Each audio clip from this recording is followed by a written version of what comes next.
Haleluya, haleluya, haleluya. Shalom alaikum bishem Hamasiyah. Salam Aki. Aku kabarkan Injil keselamatan. Bapak Ibu dikasih Tuhan, ketemu lagi dengan saya Evangelis Abraham Effendi Usman. Pada kesempatan hari ini Bapak Ibu, Evangelis akan membawakan sedikit renungan singkat kepada Bapak Ibu semuanya yang Evangelis kasih judul Dosa yang tanpa disadari oleh anak Tuhan. Anahnu menu hadim. Kita ini sangat istimewa. Saudara istimewa, saya istimewa, dan kita semua istimewa. Pertanyaannya Bapak Ibu, kenapa anahnu menu hadim? Kenapa kita sangat istimewa? Jawabannya Bapak Ibu, karena kita dapat perintah langsung dari Tuhan tentang perintah yang sangat luar biasa ini adalah amanat agung memberitakan Injil kabar baik, Injil kabar sukacita, Injil yang harus diterima oleh semua orang. Inilah setiap orang yang sudah menerima mandat dari Tuhan, yaitu amanat agung, maka orang itu, kalau evangelis katakan, adalah istimewa sekali. Kenapa? Karena tidak semua orang Bapak Ibu yang dapat perintah langsung dari Tuhan. Sebenarnya Tuhan ingin memberikan semuanya, ingin memilih semua orang untuk diberikan perintah amanat agung. Tetapi sedikit sekali orang yang mau merespon panggilan Tuhan itu. Maka dari itu Bapak Ibu, bila ada di antara saudara yang melakukan penginjilan, bersaksi tentang Kristus, maka orang saudara adalah orang yang sangat istimewa di hadapan Tuhan. Bapak Ibu dikasih Tuhan, saya pada kesempatan kali ini Bapak Ibu bersyukur sekali kepada Tuhan. Saya punya gaya atau ciri khas tersendiri Bapak Ibu di dalam saya melakukan penginjilan, di mana saya selalu mengatakan Aki, aku kabarkan Injil keselamatan. Jadi kemarin Bapak Ibu, ketika saya ketemu dengan Abi Saifuddin dan Ibu Sarah, istri Abi Saifuddin, saya diberikan kalung Aki sama Abi Saifuddin dan Ibu Sarah. Saya mengucapkan terima kasih banyak Abi dan Ibu Sarah atas pemberian kalung Aki kepada saya. Bapak Ibu dikasih Tuhan, pada kesempatan ini, dosa yang tidak disadari oleh anak Tuhan. Evangelis ambil dari kitab Yakobus 4 ayat 17. Di situ ditulis Bapak Ibu, jadi jika seseorang tahu bagaimana ia harus berbuat baik, tetapi ia tidak melakukannya, ia berdosa. Bapak Ibu, selama evangelis pelajari firman, banyak mendengarkan pidato, ceramah, khotbah, banyak juga merenungkan firman, banyak juga bergaul dengan hamba-hamba Tuhan. Evangelis simpulkan bahwa di dalam kekristenan ini ada dua dosa. Yang pertama dosa aktif, yang kedua dosa pasif. Silahkan Bapak Ibu simak baik-baik. Mana yang paling banyak Bapak Ibu lakukan? Apakah dosa pasif ataupun dosa aktif? Yakobus katakan, yang sudah evangelis bacakan barusan, jika kita tahu berbuat baik tapi kita tidak mau melakukannya, maka kita berdosa. Bapak Ibu, dosa yang tidak disadari oleh umat manusia, khususnya umat Nasrani, orang yang sudah percaya kepada Yesus, adalah dosa pasif. Dosa ada dua, evangelis katakan barusan, aktif dan pasif. Kalau dosa aktif Bapak Ibu, mudah sekali kita menghindari. Contoh dosa aktif adalah 10 perintah Tuhan di dalam hukum Taurat. Di situ dikatakan Bapak Ibu, jangan berzina. Kita tidak berzina karena kita tahu itu berdosa. Jangan mencuri, kita tidak mencuri karena kita tahu itu berdosa. Lalu kita tidak melakukan. Jangan menyembah sesembahan lain di hadapanku. Jangan menyebut ilah-ilah lain di hadapanku. Kita tidak menyebut karena kita tahu Tuhan tidak senang akan hal itu. Kalau kita sebut maka kita berdosa. Dan kita menyadari hal itu, maka kita tidak melakukan. Lalu Bapak Ibu, evangelis, bacakan saja biar semuanya memahami dan mengerti tentang 10 perintah Tuhan. Ingatlah dan kuduskanlah hari Sabat. Yang pertama Bapak Ibu,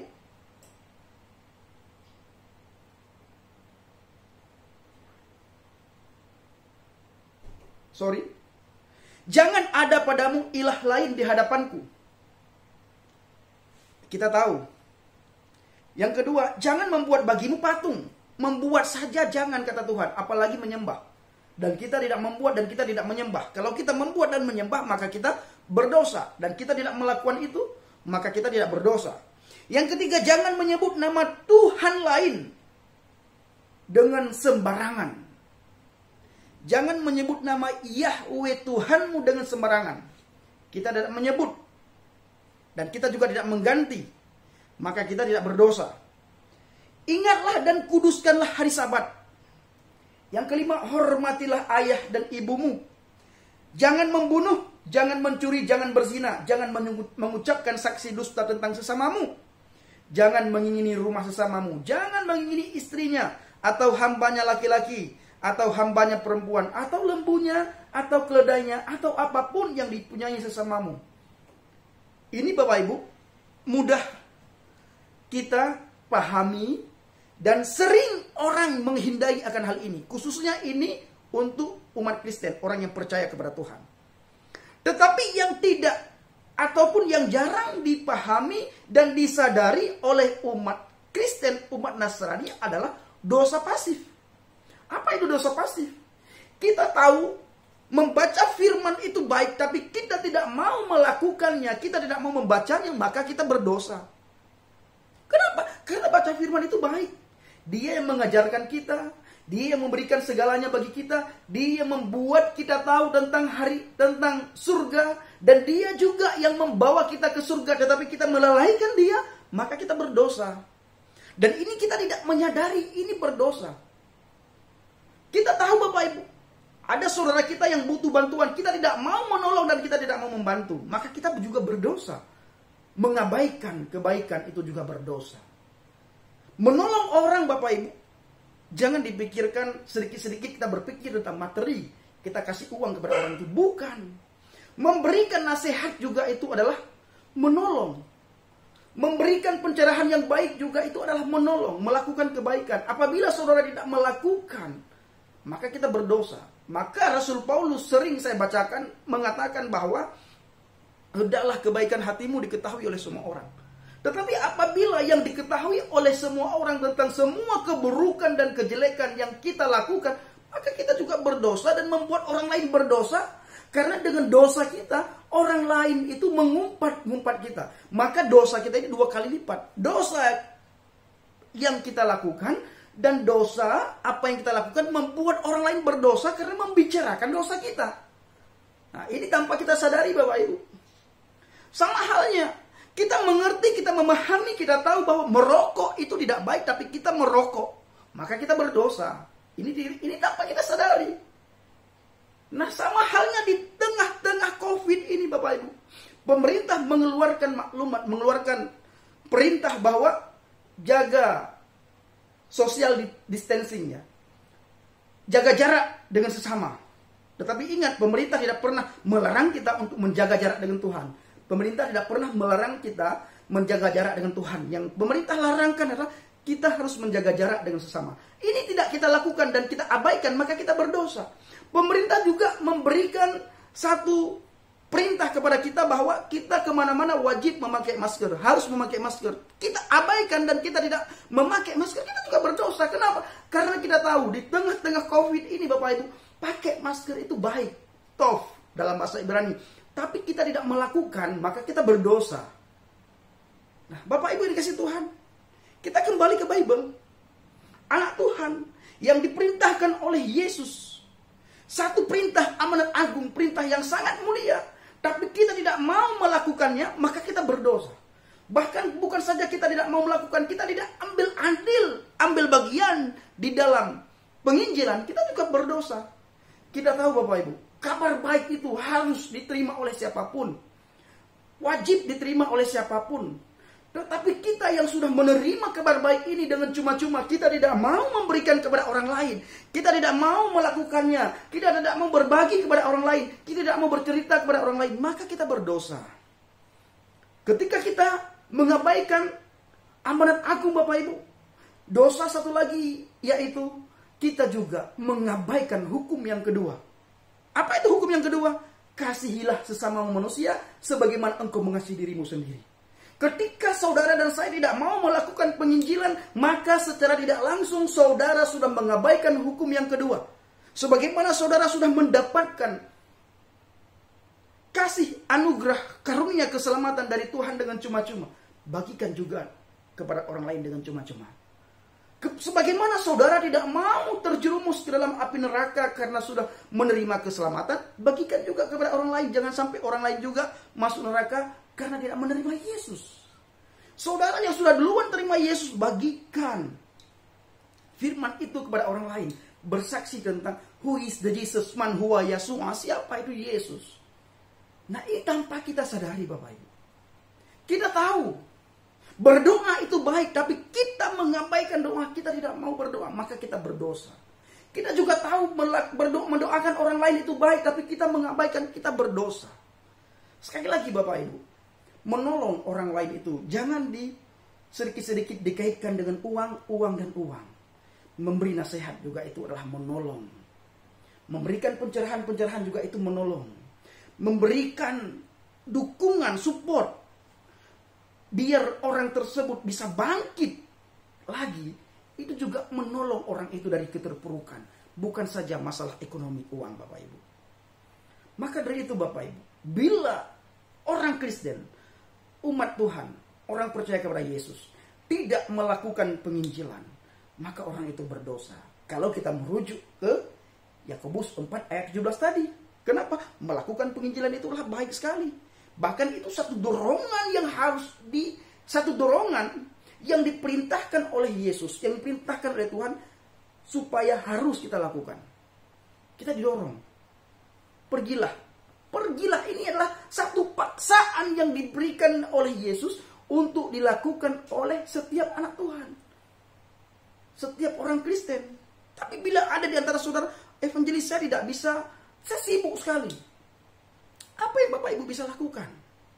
Dengan kesibukan Bapak Ibu tidak menjadi penghalang, jangan menjadi penghalang untuk tidak melakukan penginjilan. Setidaknya Bapak Ibu berdoa untuk penginjil, untuk evangelis, untuk pendeta. Ini Bapak Ibu, percayalah, Alkitab mengatakan, ketika saudara dan saya memberikan air 1 gelas bagi penginjil, bagi hamba Tuhan, bagi seorang nabi, bagi seorang rasul, maka upah saudara sama. Saudara tidak bisa melakukan berpergian karena saudara orang yang sibuk sekali, tapi saudara hanya memberikan segelas air minum bagi seorang nabi, bagi seorang penginjil, bagi seorang hamba Tuhan, maka upah saudara juga sama. Dan apabila saudara abaikan itu, maka sesuai dengan Yakobus 4 ayat 17 tadi, saudara berdosa. Bapak Ibu dikasih Tuhan, sekarang kita sudah memahami dan mengerti bahwa tanpa kita sadari, kalau evangelis bertanya, mana dosa yang paling banyak kita lakukan? Dosa aktifkah atau dosa pasif? Saya percaya Bapak Ibu pasti menjawab, kalau begitu evangelis, dosa pasif yang tanpa saya sadari banyak sekali saya lakukan, setiap hari saya lakukan. Benar Bapak Ibu. Saya juga menyadari hal itu ketika saya membaca kitab Yakobus 4 ayat 17 ini, saya merasakan betapa besar dan banyaknya dosa saya. Tapi kita percaya Tuhan yang kita sembah, Yahweh yang penuh kasih, Dia tahu hati kita. Yahweh yang kita sembah, Dia yang penuh kasih, yang kita kenal di dalam pribadi Adonai Yesus HaMasiah, Yesus Kristus. Dia memahami, mengerti, dan sangat mengetahui hati saudara dan saya. Jangan sekali-sekali Bapak Ibu sering mengatakan, saya ini adalah full timer. Tuhan tidak melihat full timer Anda. Tuhan tidak melihat full timer saya. Dan Tuhan tidak melihat full timernya kita untuk pekerjaan Tuhan. Tuhan tidak melihat full timer saudara untuk pekerjaan Tuhan. Tuhan tidak melihat full timernya saya untuk pekerjaan Tuhan. Tuhan juga tidak melihat full timernya kita di dalam kita melakukan pekerjaan Tuhan. Lalu evangelis apa yang Tuhan lihat? Yang Tuhan lihat itu adalah full timerkah hati kita bagi Tuhan? Tuhan ingin Bapak Ibu, hati kita full time bagi Tuhan. Full bagi Tuhan. Ini yang Tuhan mau. Hati kita full bagi Tuhan. Bapak Ibu dikasih Tuhan. Saya percaya, saya yakin, sangat yakin, saudara pasti memahami dan sangat mengerti apa yang evangelis sampaikan pada siang hari ini. Terima kasih. Shalom alaikum bishem Masiyah. Salam Aki. Aku kabarkan Injil keselamatan. Bapak Yahweh bishem Adonai Yeshua Masiyah memberkati saudara saya. Haleluya. Shalom.